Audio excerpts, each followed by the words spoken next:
Budaya organisasi. Budaya organisasi merupakan sesuatu yang sudah menjadi kebiasaan dan sukar diubah. Budaya juga tertanam dan tumbuh dalam kelompok masyarakat, begitupun dalam organisasi. Menurut Shane tahun 1985, dalam budaya organisasi terdapat konsep tingkatan. Yang pertama, artefak. Artefak budaya organisasi sama dengan praktek komunikasi organisasi. Dalam hal ini, komunikasi bisa dilihat sebagai proses perilaku yang nampak dan dapat didengar. Yang kedua, nilai, merupakan konsep abstrak mengenai masalah dasar yang sangat penting dan bernilai dalam kehidupan manusia. Yang terakhir ada asumsi dasar. Asumsi dasar dapat dijadikan sebagai landasan berpikir karena dianggap benar. Maka dari itu, dari beberapa hal yang ada dalam tingkatan ini, asumsi dasar dapat diterima secara baik.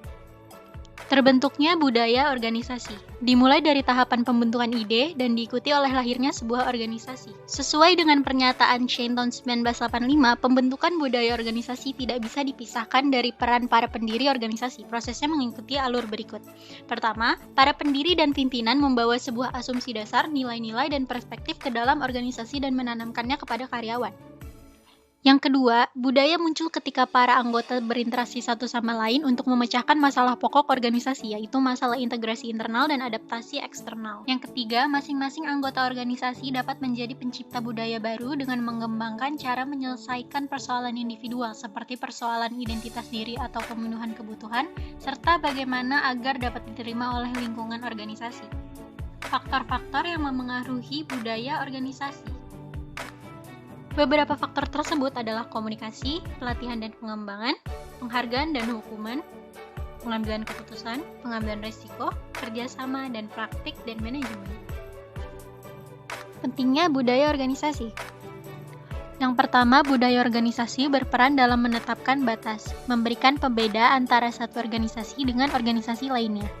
Yang kedua, memberikan identitas, budaya organisasi sebagai identitas dari organisasi tersebut maupun bagi anggota-anggota organisasinya. Yang ketiga, meningkatkan kemantapan sistem sosial. Budaya organisasi menciptakan aturan yang menentukan arah dari organisasi. Iklim organisasi. Iklim organisasi merupakan suatu keadaan atau suasana dalam organisasi yang muncul sebagai akibat dari interaksi antar anggota organisasi. Atau bisa juga diartikan sebagai gabungan persepsi anggota organisasi secara individual dan kelompok mengenai peristiwa komunikasi.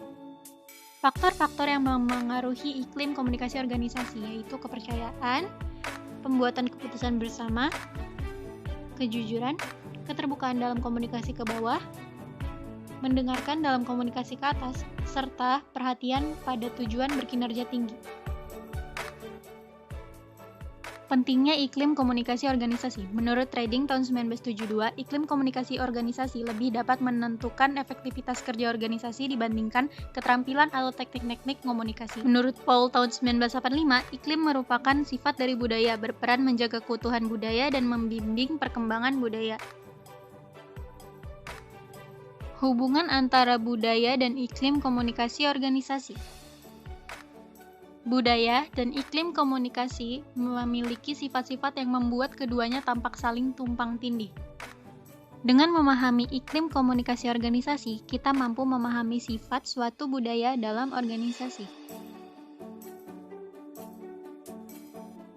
Budaya organisasi sangat penting karena memiliki hubungan erat dengan perilaku komunikasi dan dianggap sebagai penentu tujuan dan cita-cita dari organisasi. Sedangkan iklim komunikasi organisasi juga penting karena dapat memengaruhi cara hidup sebuah organisasi. Iklim komunikasi organisasi memiliki peran dalam kebutuhan organisasi dan membimbing budaya organisasi tersebut. Maka dapat disimpulkan bahwa budaya organisasi tidak bisa lepas dari iklim komunikasi organisasi karena keduanya saling berkesinambungan. Akhir kata, terima kasih telah menonton.